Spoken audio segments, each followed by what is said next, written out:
Welcome to Heidi Relationships. Today, we'll read some more stories from Reddit. But before we start, I would really appreciate if you could subscribe to the channel, like the video if you enjoyed it, and maybe leave a comment down below. That would help the channel a lot. Thank you very much in advance.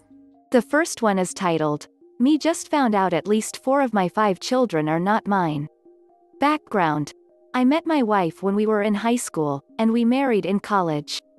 We have 5 beautiful children together. Really, I consider them a total blessing regardless of what I'm about to bring up. And up until a couple of weeks ago I thought that we had the perfect marriage. We were typical high school sweethearts. We go out together. We never fight. I feel like I've done everything a loving husband should do. I am saying this not to make myself out as the perfect husband. For example, my work has always meant I work long hours and maybe haven't always been there when she needed me. But I want to stress that I've never felt our marriage was in any trouble. And never in a million years would I ever have suspected my wife of being disloyal. She's always done everything she could to support me and take care of our children. Now, my eldest daughter recently had an ancestry test done. And the results of the ancestry test strongly suggested I was not her father. She confided this to me privately, showing me the results, and I could tell she was visibly upset by this. Of course, the first thing I did was reassure her that no matter what, she's my daughter and I'll always love her unconditionally. But secondly, the two of us decided to get an official paternity test since the ancestry tests are not completely reliable. It comes back and I am indeed not her biological father. This news really broke me. I'm ashamed to say I broke down in tears in front of my daughter. The combination of finding out about my wife's infidelity and how upset I was making my daughter by how I was reacting. I really wish I had kept it in for her sake, but I didn't. Following this, I asked my other children, except my youngest, to come and see me. I wanted to know the extent of my wife's infidelity. If it was a one-off, I could maybe work past it, especially given how long ago it would be. However, I didn't want to tell my youngest as she is still in school, a teenager, and really I didn't think it was appropriate to tell her yet. We tell the other 3 what has happened. I reassure them that I love them unconditionally and that I'll always be their dad, but that I need to know how long this has been going on.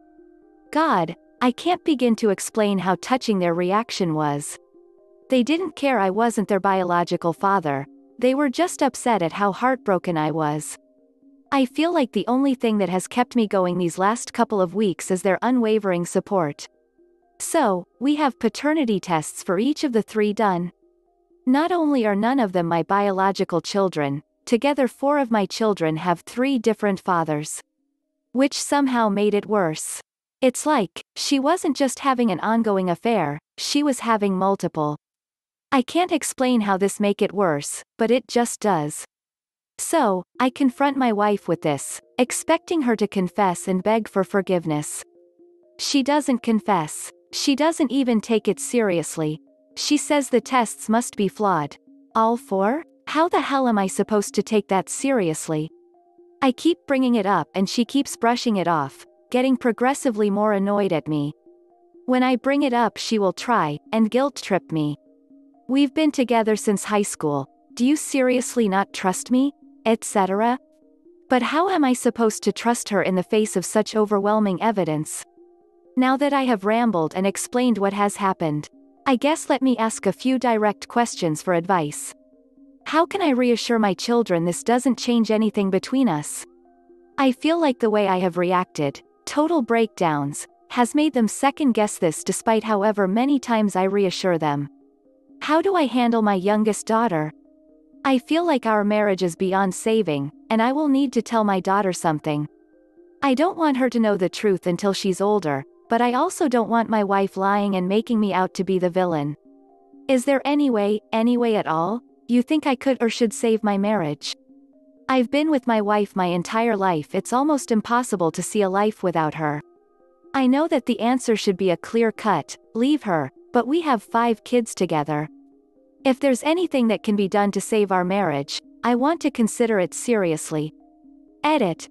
I've decided to get second tests just in case some freak accident has occurred. Confront my wife with all 4 of my older children present. Tell my youngest of the situation. Ask her if she wants to have a paternity test. It will be entirely her decision. I'm 100% going to get some form of therapy. My mental state has really been deteriorating over the last couple of weeks, and I owe it to my kids to hold it together. Depending on whether my wife tells the truth, and what her explanation is, if any, I have not ruled out some form of counseling. But at the moment I think divorce is inevitable unless she changes her attitude drastically. Contact a lawyer and prepare for divorce, if it comes to that. Once again, I'd like to thank all of you for the time you took to express your support and share advice. Edit 2. I guess I should clarify some things that people have been asking. How did the ancestry results suggest I wasn't her father? My family is entirely Irish. No relatives outside of Ireland other than my immediate family, and I even have the stereotypical red hair. My daughter's ancestry results showed nothing from the British Isles, Western Europe, Northern Europe. That's what set off alarm bells, but it's by no means conclusive, hence the paternity tests. Which 2 children share the same father? My 2 eldest daughters share the same father. How did your wife conceive your children? Our eldest daughter was not planned. All the others were planned. Each time we conceived several months after we started trying. Our first 3 planned children were both our ideas, while she pressured me into having our youngest. She was in her late 30s and wanted one last child before it was too late, and eventually I agreed. She was conceived several months after we started trying, too. Are you infertile? I don't know. I've never had a fertility test done. But the fact that none of our planned children are mine makes me think that I might be. I will have a fertility test as soon as possible. A user in the comments said, I wouldn't worry about trying to save the marriage. If she's still lying to you, in the face of overwhelming evidence, then there's nothing left to save. Talk to a lawyer about how to start the divorce process and follow their advice to the letter. Sit your youngest down and have an age-appropriate conversation with her. Tell her that you and her mother will be getting a divorce. That it turns out that the other kids aren't your biological kids. That you still love them and are still their father, but you won't be able to stay married to their mother. That she can have a DNA test done as well if she wants. But that she doesn't have to, you'll love her, and she'll be your daughter either way. She also doesn't have to decide that right now. Then take it one step at a time. Sort out the logistics of leaving, find yourself a new place and get yourself set up. From there, I'd start looking at ways to maintain your relationship with all of your children. With the youngest, make sure to get as much custody as you can, even full custody if that's possible. For all of the children, try to come up with some traditions that everyone could enjoy. Maybe they all come over for dinner at your house once a month.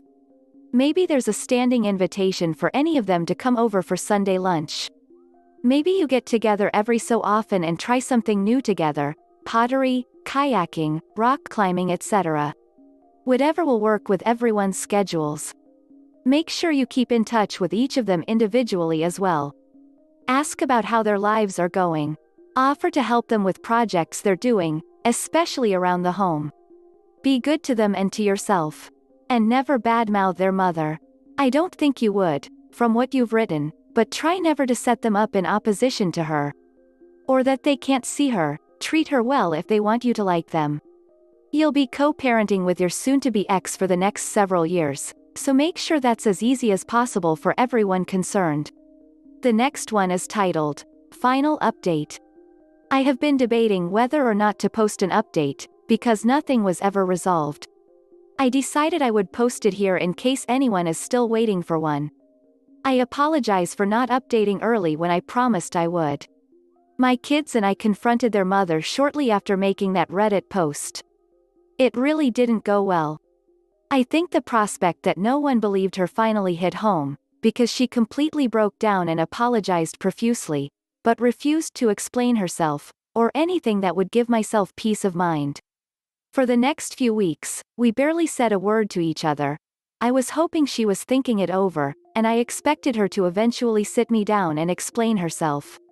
I figured she was so far deep in a lie that got out of control, she needed time to think things over. Nope. I came home one evening to find she had ended her life by overdosing. So, I lost the love of my life, and I'll never know what mistakes she had made. I really wish I could go back in time and forget about it all. Whatever mistakes she made, I honestly wanted to work through it, and now I'm just riddled with guilt that I pressed her for an answer.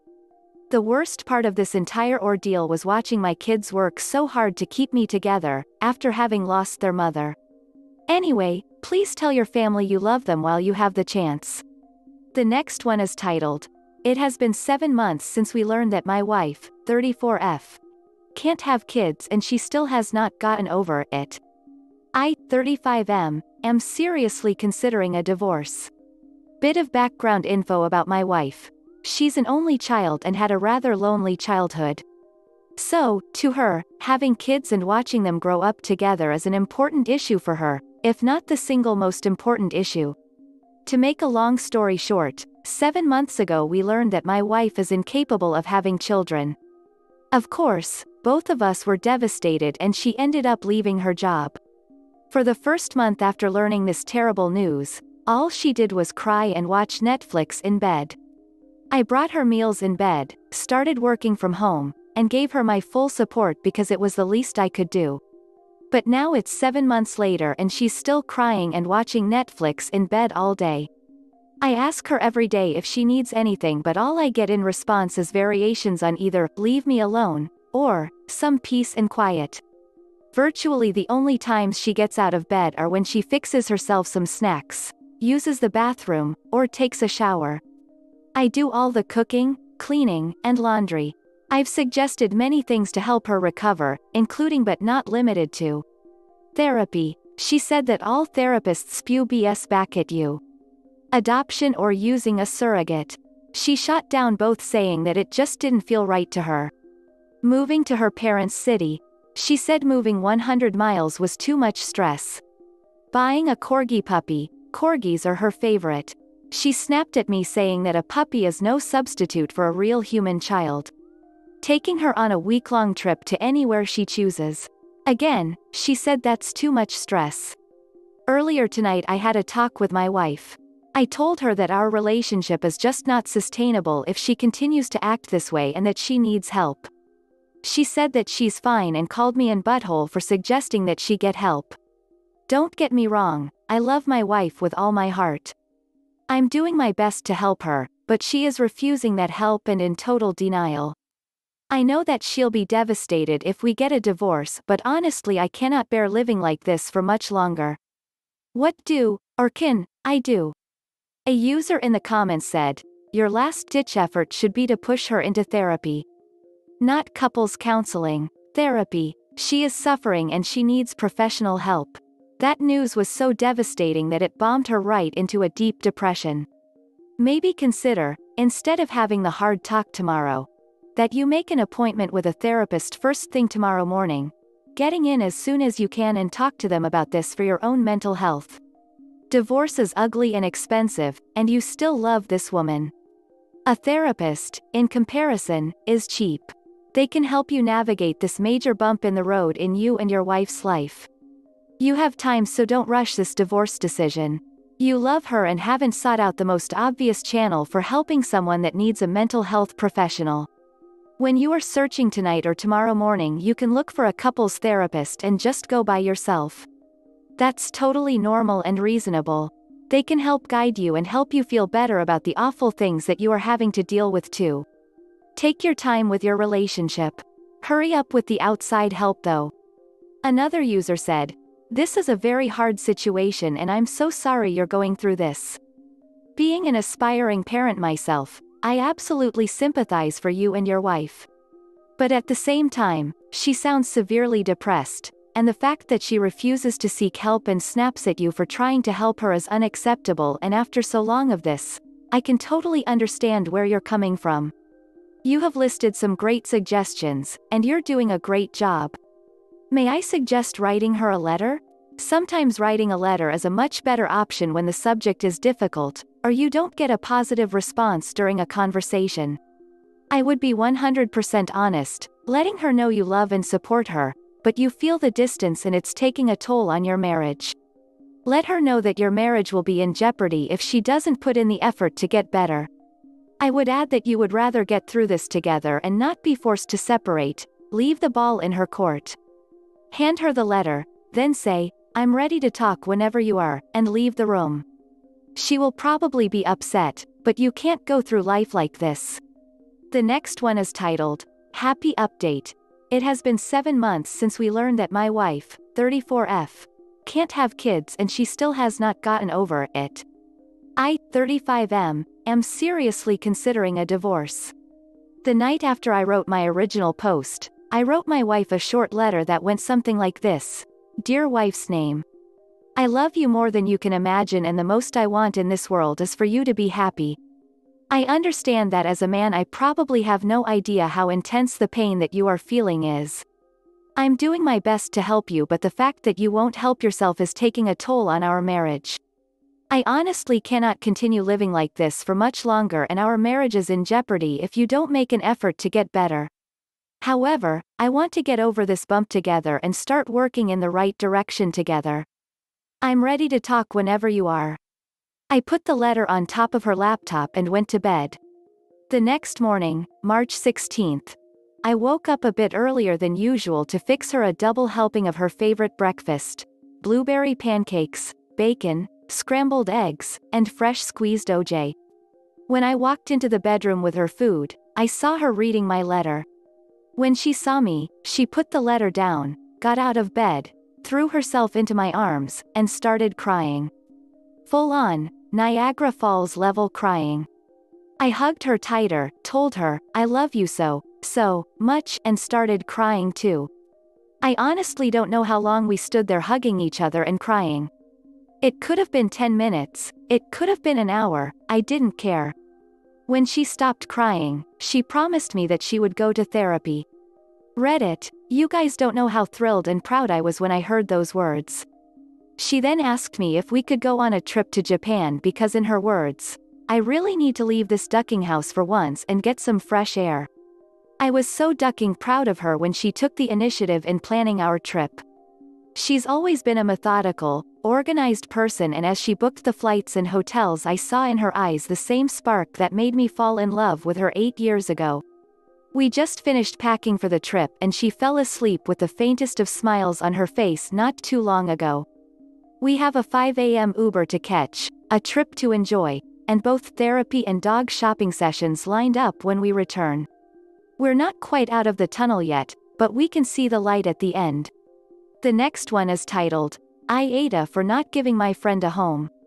Me, 32F, and my husband, 36 meters, have a 3-month-old baby.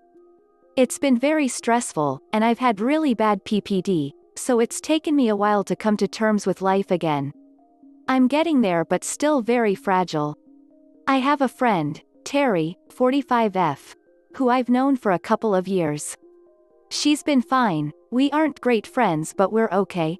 She's from Italy, so doesn't have many friends here, and came here with her husband.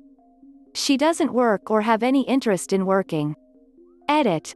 It's unclear if she can work due to her visa, but she has never stated she can't work, just that she actively chooses not to. Edit 2. I asked a mutual friend and they said that she can legally work and has done occasional jobs here, but then didn't want to, so stop.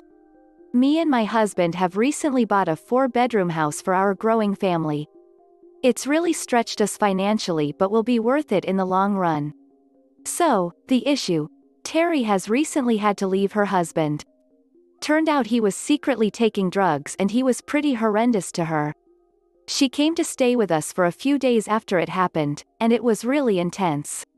I cried most nights as I couldn't support her and manage my own stuff, and she just wanted to be involved in everything when I needed, and asked for a bit of space.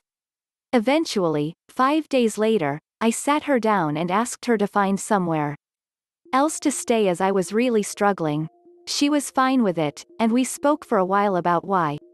A friend of hers paid for her to stay in an Airbnb for a month, which is great. But she's now running out of days. She's called me a few times crying, saying she will be homeless and has no one else to rely on, and I need to pay for her Airbnb or give her a room. I've really struggled with this because as much as I want to help a person in need, I really can't live with her, and she's already told a mutual friend that she plans on just staying with us for a year till she has to go home. I spoke to some friends, and they are divided on it. Some say I'm the butthole for not offering her a room when we have space, and others have said my mental health is too fragile to manage it. Internet citizens, what say you? Edit and update. Thank you to all the lovely internet people for all the kindness. I didn't expect this response and feel very reassured that I can look after me and my baby first. A few things to answer some common questions. Terry doesn't want to go back to Italy till the divorce is sorted, as she needs to get her stuff and feels this is her home. I discovered from another friend that she was offered a room at someone else's home and declined as they were too social, and she was worried about the global issue. I don't think she'll actually become homeless. I think she'll just have to lower her expectations. I'm very lucky as I have good support, therapy and medication for PPD. It's still hard, but my family and husband have been amazing. Thank you to everyone wishing me well. I am reconsidering the friendship with the folks who said I was a bad person, butthole, for not letting her stay. It does seem a bit off, so I am not really sure whether I want to continue the friendship. After a chat with my husband, we agreed that we would likely be going low or no contact with Terry for a while. I can make sure she isn't homeless through another friend, but we felt that I just needed to protect my mental health for all of our sakes. Thank you, lovely people. Collectively, you have lifted a weight from my mind and soul. A user in the comments said, NTA, not even a little. Terry could have looked for a job, filed for divorce, or found other arrangements. Instead, she decided to come back to your home, where she will presumably mooch off of you, not paying rent, utility, or food. You need to prioritize yourself here. PPD is no joke. New parenting is hard. Terry can find another person to mooch off of. Another user said, NTA. You are stressed, stretched financially, and have a new baby. You are already undergoing 3 of the biggest stressors in life: a move, a child, and financial concerns. You helped your friend to the extent you could, but cannot be this person's lifeline forever. It's not clear why she wants to extend her stay there if she has to go home in a year anyway. But her telling others she wants to abuse your hospitality and stay for a year without telling you that up front is another red flag in the whole situation.